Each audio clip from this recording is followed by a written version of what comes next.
నమస్కారం, మీరు చూస్తున్నది TG24 టీవీ. ముందుగా బులెటిన్లోని ముఖ్యాంశాలు.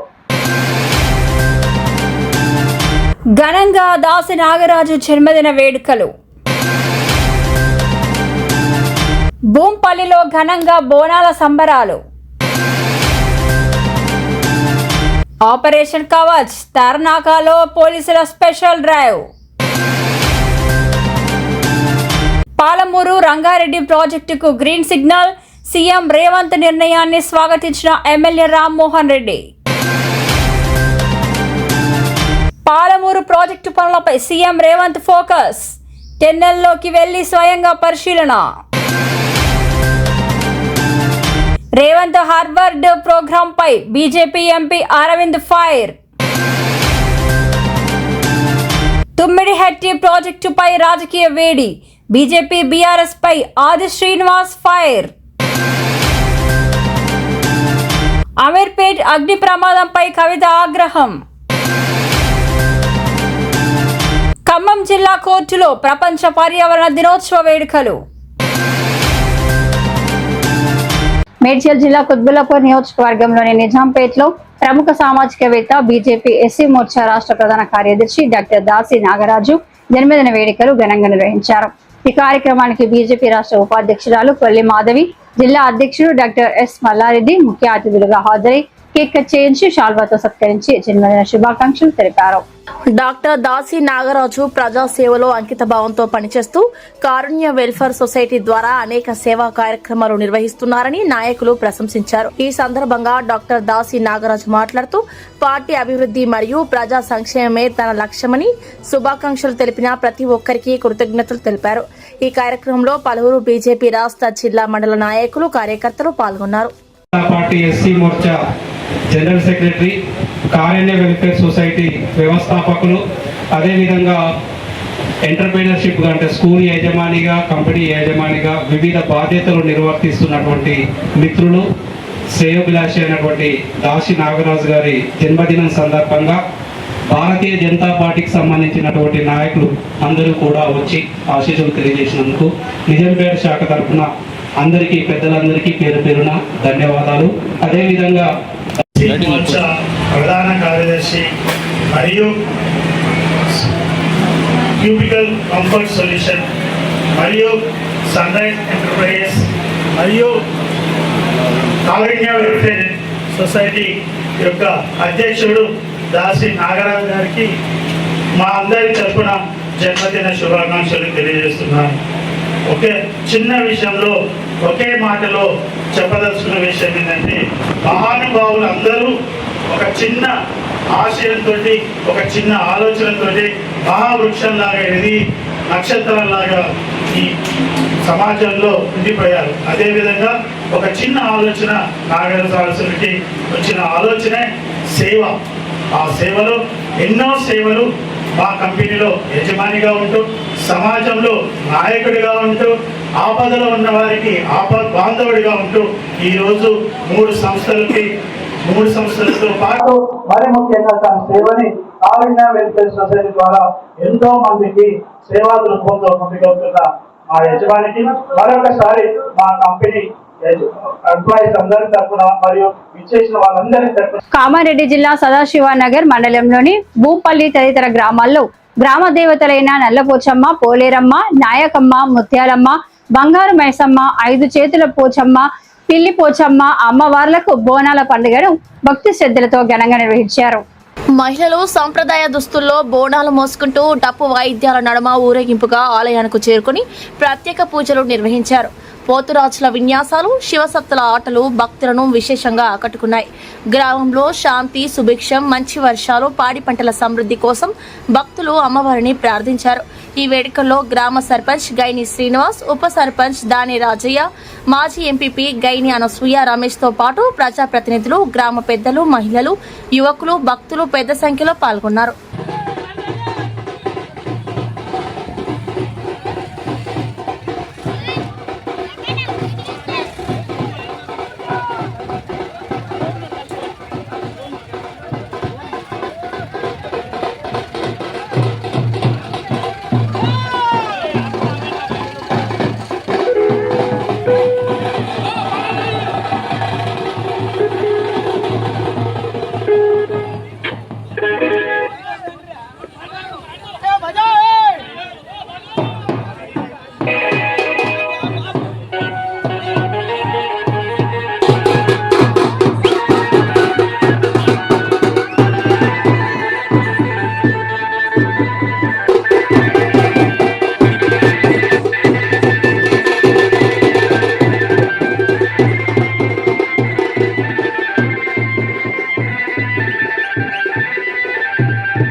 హైదరాబాద్ నగరంలో చేపట్టిన ఆపరేషన్ కవచ్ లో భాగంగా పోలీసులు విస్తృత స్థాయిలో వాహనాల తనిఖీలు నిర్వహించారు.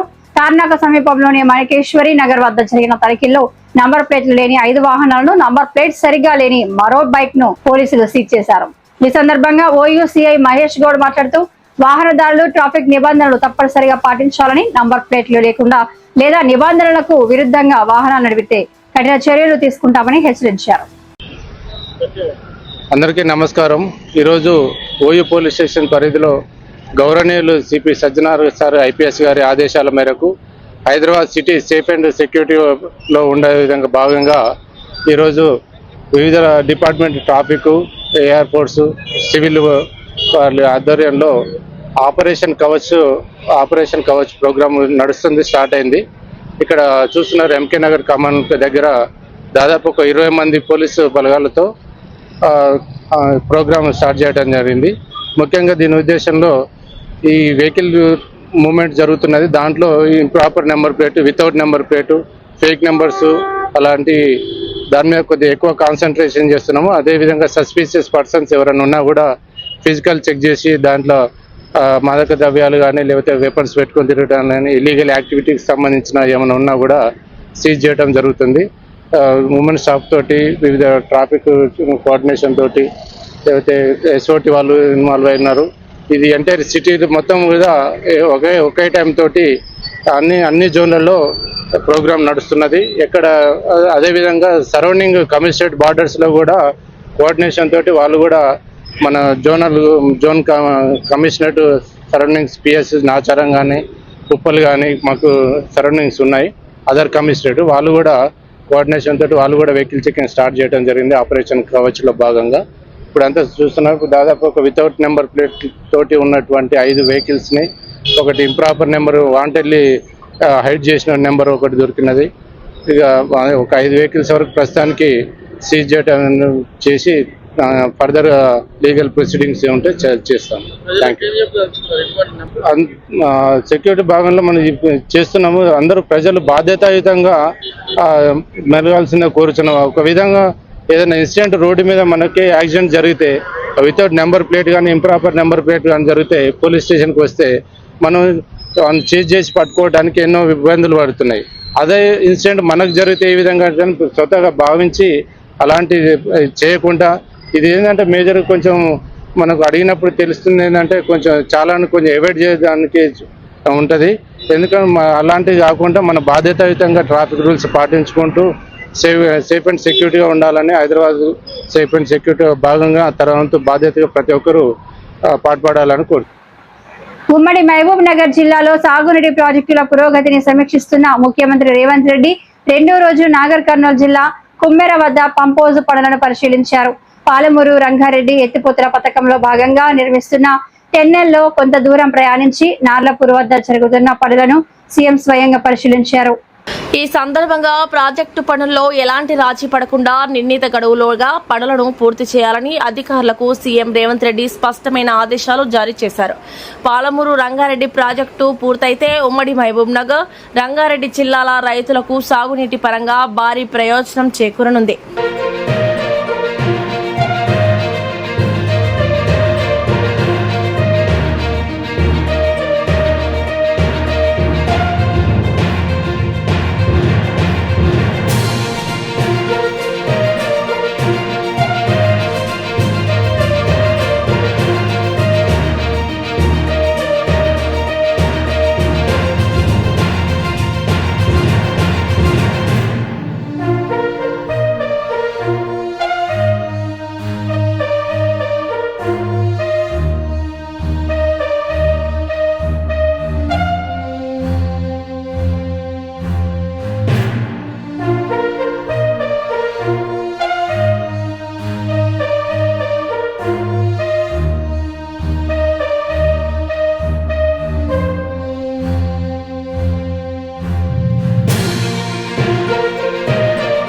పాలమూరు రంగారెడ్డి ప్రాజెక్టుపై రాష్ట్ర ప్రభుత్వం ముందడుగు వేయడాన్ని పరిగి ఎమ్మెల్యే రామ్మోహన్ రెడ్డి స్వాగతించారు. బీఆర్ఎస్ ప్రభుత్వ హయాంలో ప్రాజెక్టు పనులు ఆశించిన స్థాయిలో జరగలేదని ఆయన విమర్శించారు. ముఖ్యమంత్రి రేవంత్ రెడ్డి భూసేకరణ ప్రక్రియను వేగవంతం చేయాలని ఆదేశాలు ఇవ్వడం హర్షణీయమని పేర్కొన్నారు. పాలమూరు రంగారెడ్డి ప్రాజెక్టు పూర్తయితే పరిగి నియోజకవర్గంతో పాటు ఉమ్మడి రంగారెడ్డి జిల్లాలోని రైతులు ప్రజలకు సాగు త్రాగునీటి పరంగా భారీ ప్రయోజనం చేకూరుతుందని ఎమ్మెల్యే రామ్మోహన్ రెడ్డి తెలిపారు. ప్రాంతాల్లో చెవెళ్ల పరిధిలో శంకర్పల్లి మండలంలో చందిప్ప గ్రామంలో పెద్ద ఎత్తున టన్నల్ వర్క్స్ కూడా జరిగినాయి. కానీ గత ప్రభుత్వం అవన్నీ కూడా వర్క్స్ జరిగినాయి కూడా అండర్ గ్రౌండ్ టన్నల్లో కిలోమీటర్ల కొద్దీ మొత్తం కూడా టిప్పర్సు, లారీలు, జేసీబీలు అన్నీ కూడా అండర్ గ్రౌండ్ టన్నల్లో దిగి చూడడం జరిగింది. అట్లాంటి వర్క్స్ అన్నీ కూడా గత ప్రభుత్వం రద్దు చేసింది. మా ప్రాంతానికి నీళ్ళు ఇవ్వలేదు. అదేవిధంగా అప్పుడు ఉమ్మడి ఆంధ్రప్రదేశ్ లోపల పాలమూరు రంగారెడ్డి లిఫ్ట్ ఇరిగేషన్ కూడా సర్వే చేయడానికి అని చెప్పి గత ప్రభుత్వంలో కాంగ్రెస్ ప్రభుత్వంలోనే జీవో కూడా ఇవ్వడం జరిగింది. దానికి సంబంధించింది కూడా జురాల నుంచి నీళ్లు తీసుకురావాల్సింది ఉండే. జురాల మాకు దగ్గరలో ఉంటుండే, తొందరగా మా ప్రాంతానికి నీళ్ళు వస్తుండే.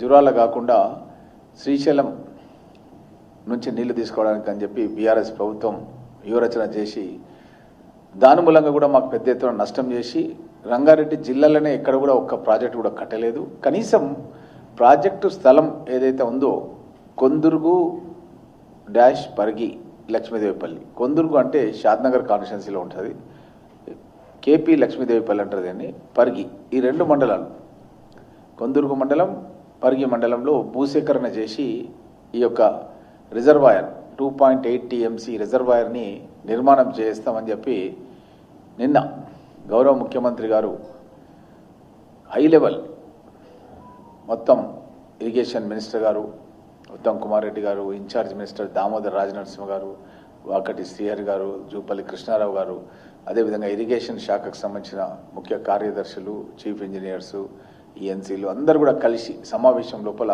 మొట్టమొదటిసారిగా నేను ఎంతో కాలం నుంచి ఈ యొక్క ప్రాజెక్టుల రూపకల్పన గురించి మన హార్వర్డ్ యూనివర్సిటీ లీడర్షిప్ ప్రోగ్రామ్ కు గతంలో హాజరైన ముఖ్యమంత్రి రేవంత్ రెడ్డిపై బీజేపీ ఎంపీ ధర్మపురి అరవింద్ విమర్శలు చేశారు. హార్వర్డ్ లీడర్షిప్ ప్రోగ్రామ్ కు ఫీజు చెల్లిస్తే ఎవరైనా వెళ్ళవచ్చని, తనకు తెలిసిన వారితో దరఖాస్తు చేయించగా వెంటనే ఫీజు చెల్లించాలని మెయిల్స్ వచ్చాయని తెలిపారు. సుమారు 12 లక్షల ఫీజుతో పాటు విమాన ప్రయాణ ఖర్చులు వెచ్చించి దానిని పెద్ద విజయంగా ప్రచారం చేసుకోవడం సరైంది కాదని అరవింద్ వ్యాఖ్యానించారు. ఈ అంశంపై రాజకీయ వర్గాల్లో చర్చ జరుగుతుంది. మళ్ళా 21st సెంచరీ లీడర్షిప్ ప్రోగ్రామ్కి వేయండు. ఏడికి? హార్వర్డ్కి వేయండు. అప్పుడు పోయినా బ్రదర్ జనవరి 25 నుంచి 30 దాకా వారం రోజులు వేయండు. 20 దేశాల నుంచట 60 మందినే హ్యాండ్ పిక్డ్ అట. ఇది వినాలి అందరూ, రైతులు వినాలి, ప్రజలు వినాలి, మీరు అందరికంటే ఎక్కువ వినాలి, అందరూ వినిపించాల బాధ్యత మీది. 61 మంది హ్యాండ్ పిక్డ్ అని అడుగు. అందులో మళ్ళీ ఈయన ఏంది తెలంగాణ సీఎంఓ ట్వీట్ చేసింది, enrolled in the prestigious leadership of the 21st century program at the Kennedy School, Harvard University, one of the world's leading universities.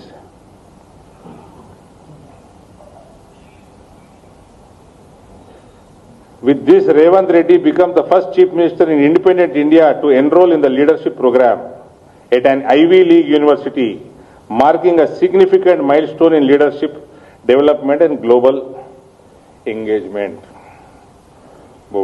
భారతదేశ చరిత్రలో ఫస్ట్ ముఖ్యమంత్రి అయినా ఈయన పోయొచ్చినాక, ఈయన జనవరి ఆఖరికి పోయొచ్చాడు అంతేనా? ఫిబ్రవరిలో నేను ఒకంతటి అప్లై చేయించిన అదే ప్రోగ్రామ్, నాకు తెలిసిన ఆయనతో అప్లై చేయించిన. 1, 2, 3, 4, 5 అప్లై చేసినాక సీటు తీసుకుంటలేడు, ఫీజు కట్టలేదని 5 సార్లు రిమైండ్ చేశారు. రండి ఫీజు కట్టరు. 5 ఈమెయిల్. అంటే నేను మన పేరు బయట పెడతాను, మా వాడి పేరు బయట పెడతానని ఇస్తలేను మీకు, మీరు ఆఫ్ ద రికార్డ్ ఇస్తా, జరిగేది బయట పెట్టకూడదు ఈమెయిల్. ఇదే హార్వర్డ్కి వెళ్ళి వచ్చింది ఈమెయిల్. ఈ ప్రతి 5 ఈమెయిల్ కూడా రండి ఫీజు కట్టుండ్రు, ఇది బాగుంది, ఈ ప్రోగ్రాం బాగుంది, ఆ ప్రోగ్రాం బాగుంది అని చేసుకుంటారు. $13,000 దీని ఫీజు, అంటే 12 లక్షలు. ఈయన వేయడానికే ఫస్ట్ క్లాస్ టికెట్. నేను 2 ఏళ్ల కింద 3 ఏళ్ల కింద అమెరికా పోతే $8 లక్షల ఫస్ట్ క్లాస్ టికెట్. నాకు ఆ టీటీఏ వాడు ఏటీఏ వాడు ఆటలు పాటలు బాటలు మస్తున్నాయి అమెరికాలో. టికెట్ కొనిస్తా అన్నాడు బిజినెస్ క్లాస్. అవసరం లేదు, నేను వస్తా పోవన్నా. నేనే పెట్టుకొని 8 లక్షలు వేయించిన. మళ్ళీ అంతే ఉంటుంది అనుకుందాం, 8 లక్షలు. మళ్ళీ ఈయనతోటి ఈయన పల్టన్ ఉంటుంది, సెక్యూరిటీ పత్తలాడుకునేటోళ్ళు అందరు ఉంటారు, ఎమ్మెల్యేలు అలా కాంగ్రెస్ వాళ్ళు, వీళ్ళందరూ వీళ్ళకి మళ్ళీ ఆడ హోటళ్ళ ఖర్చు, తిరుగుడు ఖర్చు, పూరంబోకు ఖర్చు, కోట్ల రూపాయలు నాశనం.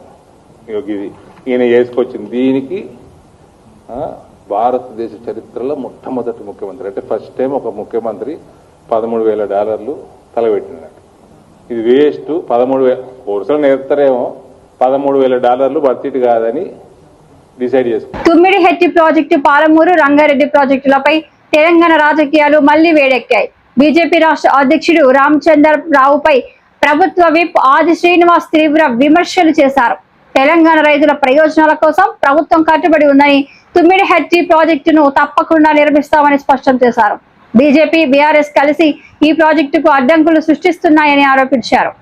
నీటిపారుదల శాఖ మంత్రులు పెద్దలు ఉత్తమ్ కుమార్ రెడ్డి గారు, గౌరవ ముఖ్యమంత్రి రేవంత్ రెడ్డి గారు మహారాష్ట్ర ప్రభుత్వంతో అపాయింట్మెంట్ కొరకు ముఖ్యమంత్రి గారికి లేఖలు రాస్తే ఎందుకు వారు సమయం కేటాయిస్తలేరు? అంటే తెలంగాణ రైతుల పట్ల భారతీయ జనతా పార్టీకి ప్రేమ లేదు అని చెప్పి మీరు చెప్పే ప్రయత్నం చేస్తున్నారు. లేదు, మీరు సందర్భాన్ని బట్టి మాట్లాడుతుంటే మీ రైతుల పట్ల కపట ప్రేమనైనా మొసలికాయ నిర్ణయం చెప్పి మేము అడుగుతా ఉన్నాం. ఎందుకు మీకు చిత్తశుద్ధి లేదు తెలంగాణ రైతాంగం పట్ల అని చెప్పిన మాట? అరే, పోలవరం ప్రాజెక్టు కోసం 7 మండలాలు అప్పనంగా అప్పయిపోయినరే. మీరు ఎన్డీఏ సర్కార్ కాపాడుకోవడానికి కోసం చంద్రబాబు నాయుడు గారు ఆంధ్ర ప్రభుత్వం అడగగానే 7 మండలాలు పోలవరం కోసం అప్పయిపోయారు. ఒకవేళ 7 మండలాలు తెలంగాణలో ఉండుంటే పోలవరం నిర్మాణానికి ఇబ్బంది అవుతుందని చెప్పిన వాళ్ళు భావిస్తే ఆ తెలుగుదేశం సంబంధించినటువంటి పార్లమెంట్ సభ్యులు తెలుగుదేశం యొక్క మద్దతు మీకు అవసరం కాబట్టి 7 మండలాలు అప్పటిగా అప్పయిపోయారు. కానీ ఇక్కడ ఈ 150 మీటర్ల దగ్గర ఒక నిర్మాణం చేస్తే 1000 ఎకరాలు 1500 ఎకరాలు ఒకవేళ మహారాష్ట్రకు సంబంధించినట్టు అతి తక్కువ నష్టం ఒకవేళ జరిగినప్పటికీ కూడా దానికి తెలంగాణ ప్రభుత్వం ద్వారా గౌరవ ముఖ్యమంత్రి రేవంత్ రెడ్డి గారు పదే చెప్తున్నారు నష్టపరి ఇవ్వడానికి కూడా మేము సిద్ధంగా ఉన్నామని. అయినా ఎందుకు భారతీయ జనతా పార్టీ ప్రభుత్వం మహారాష్ట్రలో ఉంది, ఎందుకు మీరు అపాయింట్మెంట్ ఇప్పించడంలో తెలంగాణ ప్రభుత్వానికి ఎందుకు సహకారం చేస్తారని చెప్పి అడుగుతున్నాం. కిషన్ రెడ్డి గారు అనేక సందర్భాలు చెప్పినాం, మీరు చొరవ చూపించాలని చెప్పండి. బహుశా 4-5 రోజుల క్రితం బండి సంజయ్ గారు బడా కబుర్లు చెప్పుకుంటూ అదంతసేపు మేము అపాయింట్మెంట్ ఇప్పిస్తామనే మాట ఏదో మాట్లాడినట్టు. ఎందుకు ఇప్పిస్తలేదు మీరు అపాయింట్మెంట్ ఉంటున్నాం? 2 మంత్రులు, 8 మంది పార్లమెంట్ సభ్యులు, 8 మంది ఎమ్మెల్యేలు, ఈరోజు ఎక్కువ మొత్తంలో ఆదిలాబాద్ నుంచి కూడా మీ నాయకత్వం కనిపిస్తున్నట్టు. ఆదిలాబాద్కు ఈ తుమ్మిడెట్టి ద్వారా ప్రాజెక్ట్ నిర్మాణం జరిగితే రైతులకు ఎక్కువగా లబ్ధి జరుగుతుందని చెప్పండి మాట. అటు కరీంనగర్ కానీ ఇటు మెదక్ కానీ ఇటు ఈ విధంగా ఎందుకు మీరు ఈ తుమ్మిడెట్టి ప్రాజెక్ట్ నిర్మాణం కోసం ఆసక్తి చూపించడంలో ఎందుకు మీరు వెనుకబడిపోతున్నారని చెప్పిన సమాధానం ఈరోజు మా తెలంగాణ రైతులకు ఈరోజు భాజపాకు సమాధానం చెప్పాల్సిన అవసరం ఉందని మాట సందర్భంగా మీ అందరూ కూడా ఆలోచన చేయాలని చెప్పండి. ఈరోజు భారతీయ జనతా పార్టీ కేంద్రంలో అధికారులు ఉంది, మహారాష్ట్ర అధికారులు ఉంది. ఇక్కడ తెలంగాణ రాష్ట్ర రైతుల ప్రయోజనాలు కాపాడంలో మీరు రామచంద్రరావు గారు కూడా ఒక చొరవ తీసుకొని ముందుకు పోల్సిన బాధ్యత ఉందని చెప్పిన మాట. మహారాష్ట్ర దగ్గరికి వెళ్లి ఆ ప్రభుత్వంతో మాట్లాడి ఒప్పించి మెప్పించి మీ మంత్రులు కేంద్రం. అమీర్పేటలో జరిగిన అగ్ని ప్రమాద ఘటనపై బీఆర్ఎస్ ఎమ్మెల్సీ కవిత ప్రభుత్వ తీరును తీవ్రంగా తప్పుబట్టారు. ప్రమాద సూచనలు ముందుగానే ఉన్నప్పటికీ సంబంధిత అధికారులు స్పందించడంలో విఫలమయ్యారని ఆమె విమర్శించారు. ఈ ఘటనలో నష్టపోయిన వ్యాపారులను ప్రభుత్వం వెంటనే ఆదుకుని తగిన నష్టపరిహారం అందించాలని డిమాండ్ చేశారు. భవిష్యత్తులో ఇలాంటి అగ్ని ప్రమాదాలు పునరావృతం కాకుండా వాణిజ్య భవనాల్లో అగ్నిమాపక భద్రతా ప్రమాణాలను ఖచ్చితంగా అమలు చేయాలని, క్రమం తప్పకుండా తనిఖీలు నిర్వహించాలని ప్రభుత్వానికి సూచించారు. జై తెలంగాణ. నిన్న అమీర్పేట్లో జరిగినటువంటి దారుణమైనటువంటి అగ్ని ప్రమాదము, ఆ స్థలాన్ని పరిశీలించడానికి రావడం జరిగింది. ఇది ఈ బిల్డింగ్ లో ఉన్నటువంటి షాపుల యొక్క యజమానులందరితో కూడా మాట్లాడుతూ ఉన్నాం. సడన్ గా అనుకోకుండా జరిగినటువంటి ప్రమాదం కాదు. ఇది పోయిన సంవత్సరం నుంచి కూడా పదే పదే షాప్ వాళ్ళు మరి వెనుకనే ఒక మెస్ ఉంది, ఆ మెస్ వల్ల షార్ట్ సర్క్యూట్ అవుతుంది, కంటిన్యూస్ గా మాకు అగ్ని ప్రమాదం జరిగేటటువంటి పరిస్థితి ఉందని చెప్పి మరి అన్ని రకాలుగా వాళ్ళు పోయిన సంవత్సరం జరిగినటువంటి అంశాలన్నీ కూడా చూపిస్తూ పోలీస్ వాళ్ళకి చెప్పడము అన్ని రకాలుగా చెప్పడం జరిగింది. అయినప్పటికీ కూడా స్థానికంగా ఉన్నటువంటి మరి అధికారుల యొక్క నిర్లక్ష్యం, ఇది పోయిన సంవత్సరం జరిగినటువంటి లాస్ట్ మంత్ 3 months లో జరిగినటువంటి అంశాలను కూడా వారు చూపించడం జరిగింది. అగ్ని ప్రమాదం జరిగిన తర్వాత కూడా దాదాపుగా గంట బావు వరకు కూడా ఫైర్ ఇంజన్స్ రాకపోవడం అన్నది నిజంగా కూడా అధికారుల నిర్లక్ష్యానికి కారణం కనిపిస్తూ ఉంది. వచ్చిన తర్వాత సిబ్బంది చాలా ప్రయత్నం చేసిండ్రు, 3-4 గంటలు ప్రయత్నం చేసి మంటలు అదుపులోకి తీసుకొచ్చినటువంటి మాట వాస్తవం. కానీ ఈ స్థలానికి చేరుకోవడానికే గంట బావు కావడంతో చాలా తీవ్రమైనటువంటి ఆస్తి నష్టం జరిగిందని చెప్పి మేము భావిస్తూ ఉన్నాం. యావత్ తెలంగాణలో కూడా గత సంవత్సరంతో పోల్చుకుంటే మరి ఈ సంవత్సరం ఎండలు ఎక్కువ ఉండడంతో దాదాపుగా 33% అగ్ని ప్రమాదాలు ఎక్కువ అవుతున్నాయని వాతావరణ శాఖ వాళ్ళు చెప్తున్నారు. మరి ఆ విషయం తెలిసి కూడా ప్రభుత్వం హైదరాబాద్ లాంటి మహానగరంలో ఎక్కడికక్కడ ఫైర్ ఇంజన్స్ని రెడీగా పెట్టుకోకపోవడం అంటే కేవలం ఇది నిర్లక్ష్యమే కారణం. కాబట్టి ప్రభుత్వ నిర్లక్ష్యానికి ప్రభుత్వం వెంటనే నష్టపోయినటువంటి ఈ షాప్ యజమానులందరికీ కూడా నష్టపరిహారం చెల్లించాలి. తీవ్రమైనటువంటి ఆస్తి నష్టం జరిగింది. దాదాపు 3 నుంచి 4 కోట్ల వరకు వారి యొక్క ప్రాపర్టీ కానీ అందులో ఉన్నటువంటి సరుకు కానీ నష్టపోవడం జరిగింది. అయితే ఇక్కడ ఉన్నటువంటి యజమానుల యొక్క ఫైర్ ఎన్ఓసీని కూడా మేము చూడడం జరిగింది. వారికి ఎన్ఓసీ ఉంది, ఫైర్ డిపార్ట్మెంట్ వాళ్ళు వచ్చి ఎంక్వైరీ చేసి ఎన్ఓసీ కూడా ఇచ్చినారు. మరి ఇంతగానము వాళ్ళు గత 3 నెలల నుంచి రిపోర్ట్ చేస్తుంటే ఎన్ఓసీ ఇవ్వడము, చుట్టుపక్కల ఉన్నటువంటి బిల్డింగ్స్ని కేర్ తీసుకోకపోవడము, సరైనటువంటి ఇన్స్పెక్షన్ చేయకపోవడంతోనే ఈ ప్రమాదం జరిగిందని నేను బలంగా నమ్ముతూ ఉన్నాను. మరి పొద్దునే హైడ్రా అధికారులు కూడా వచ్చి చూసి వెళ్ళినారని చెప్తున్నారు. వారు కూడా ఇంకా సీరియస్గా ఎంక్వైరీ చేయాలి. హైదరాబాద్ మొత్తం మీద ఇప్పటికే అనేక ప్రమాదాలు జరిగినాయి, చాలా వాటిని నివారించగలిగినారు. ఒక 1000 కోట్ల వరకు కూడా ఈ సంవత్సరం ఆస్తిని కాపాడగలిగినారు. కానీ ఎండలు, పర్యావరణం మారుతున్నటువంటి పరిస్థితుల్లో ఇంకా సీరియస్ కేర్ తీసుకోవాలి. ప్రత్యేకించి అమీర్పేట్ ఫైర్ యాక్సిడెంట్లో నష్టపోయినటువంటి యజమానులందరికీ కూడా తక్షణమే ప్రభుత్వం పరిహారం చెల్లించాలి, నష్టపరిహారం అని చెప్పి నేను డిమాండ్ చేస్తూ ఉన్నాను. కరెక్ట్ ఎస్టిమేషన్ చేయాలి. మన అదృష్టం బాగుండి ప్రజలకు ఎటువంటి ప్రాణ నష్టం జరగలేదు. కానీ ఈ ప్రమాదం ఎప్పుడన్నా జరగవచ్చు, రాత్రిపూట వేరే చోట వర్కర్స్ ఉండే చోట జరగవచ్చు. అప్పుడు తీవ్రమైన పరిణామాలు ఉంటాయి. కాబట్టి ప్రభుత్వం వెంటనే మేల్కొనాలి, ఇటువంటి బిల్డింగ్స్ అన్నిటిని కూడా చెక్ చేయాలి. మరి ముఖ్యమంత్రి గారే హోంమంత్రిగా ఉన్నారు, ఫైర్ డిపార్ట్మెంట్ కూడా వారి కిందనే ఉంటుంది. కాబట్టి ప్రత్యేకమైనటువంటి ఒక రివ్యూని కూడా ముఖ్యమంత్రి గారు చేపట్టాలి. Welcome to TG24 TV. నేను సుమలత. ప్రపంచ పర్యావరణ దినోత్సవాన్ని పురస్కరించుకొని శుక్రవారం ఖమ్మం జిల్లా కోర్టుల ప్రాంగణంలో హరితోత్సవ కార్యక్రమం నిర్వహించారు. ఈ కార్యక్రమంలో జిల్లా అదనపు న్యాయమూర్తులు, బార్ అసోసియేషన్ న్యాయవాదులు, జిల్లా అటవీ శాఖ అధికారులు కలిసి మొక్కలు నాటారు. ఈ సందర్భంగా జిల్లా న్యాయమూర్తులు మాట్లాడుతూ కాలుష్యం కోరలు చాస్తున్న నేటి కాలంలో పర్యావరణ పరిరక్షణ అత్యంత అవసరం. మొక్కలు నాటుదాం, భవిష్యత్తును కాపాడుదాం అనే నినాదంతో ప్రతి ఒక్కరూ ముందుకు రావాలి. మొక్క నాటడమే కాదు, అది వృక్షంగా ఎదిగే వరకు సంరక్షించే బాధ్యత తీసుకోవాలి. న్యాయస్థానాలు న్యాయంతో పాటు పచ్చదనానికి కూడా నిలవు కావాలి అని ఆకాంక్షించారు. ఈ సందర్భంగా అటవీ శాఖ అధికారి మాట్లాడుతూ తెలంగాణ హరితహారం కార్యక్రమంలో భాగంగా ఈ నెల 1వ తేదీ నుంచి 12వ తేదీ వరకు పర్యావరణ దినోత్సవం వారోత్సవాలు జరగనున్నాయని తెలిపారు. ఈ ఏడాది జిల్లాల్లో 50 లక్షల మొక్కలు నాటాలని లక్ష్యంగా పెట్టుకున్న జిల్లా కోర్టు వంటి ప్రభుత్వ కార్యాలయాలు ముందుకు రావడం శుభపరిమాణం. నాటిన మొక్కలను 3 సంవత్సరాల పాటు అటవీ శాఖ సహకారం ఉంటుందని తెలిపారు. ఈ కార్యక్రమంలో సీనియర్, జూనియర్ సివిల్ జడ్జిలు, ఖమ్మం బార్ అసోసియేషన్ కార్యవర్గ సభ్యులు, న్యాయవాదులు మరియు కోర్టు సిబ్బంది పాల్గొన్నారు. June 5th today, world is celebrating Environmental World Day. We know that we have to protect our land, water and soil. It is our mother earth. We must protect. If you protect, the earth will protect us. We should all understand that we must protect everybody, water, soil and air pollution. Therefore, we must understand and promise that we should protect and plant, every house, everywhere so that we can protect our own life. Thank you very much giving me opportunity. So we have to take care of the plants and new plants, and we have to plant it. At the same time, we have to take care of after the plantations. Then అంటే ఒకటండి మనం చెట్లు పెడతా ఉన్నాం, ఒళ్ళు పెడతా ఉన్నాం, but దాని తర్వాత పెట్టిన తర్వాత we have to take care of that plants, and we need all the cooperation of the stakeholder of this court for to developing the environment around the court premises. Thank you. So పర్యావరణం ఎలా కాలుష్యం అవుతుందో, నీళ్లు కానీ మన air కానీ ఇవన్నీ బాగా పొల్యూట్ అవుతున్నాయి. సో యాజ్ ఎ సిటిజన్ మనందరికీ ప్రతి ఒక్కరికి బాధ్యత ఉంది ఇవన్నీ కలుషితం కాకుండా.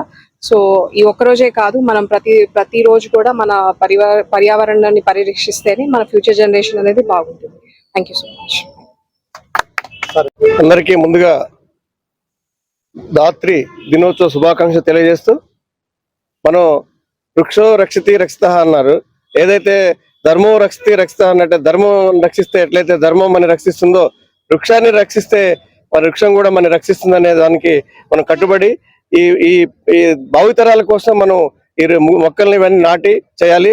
ముందుగా లీగల్ సర్వీస్ అథారిటీ ఖమ్మం జిల్లా సంస్థకి ధన్యవాదాలు బార్ కౌన్సిల్ నుంచి తెలియజేస్తున్నాను. ఈ అవకాశం ఇచ్చిన మీ అందరికీ ధన్యవాదాలు తెలియజేస్తూ, ఇప్పుడు ఇన్న వాళ్ళందరూ కూడా ఇంటి దగ్గర కానీ వాళ్ళకున్న అవకాశాల మేరకు ఎక్కడో ఒకసారి ఒక మొక్కను నాటి దాన్ని పెద్ద అయ్యేదాకా రక్షిస్తారని ఆశిస్తూ ముగిస్తున్నాను. నమస్కారం. ఈరోజు జూన్ 5 ప్రపంచ పర్యావరణ దినోత్సవం సందర్భంగా డిఎల్ఎస్ వారు ఏర్పరిచిన ప్రోగ్రామ్ కి వారికి ప్రత్యేక ధన్యవాదాలు.